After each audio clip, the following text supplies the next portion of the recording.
ba zai zo ba.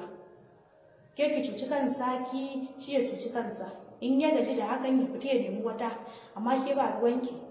Biki san gurin wa zai je ba. Me tsaftace mara tsaftace kina gida kuma ke kika janyo. Idan an miki ba daidai ba ki ce an miki ba daidai ba.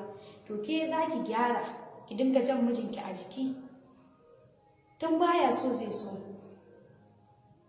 Kina ɗaukan kwalliya, kina sa turarurruka na jan hankali, kina wanka, kina barin wani fat ɗin jikinki a waje. Yana gani ko da yaushe ke zai dinga marari. Amma ba kya barin wannan, sai dai kin rufe can, kin dama can, kin yi menene. A'a, ba haka ake ba.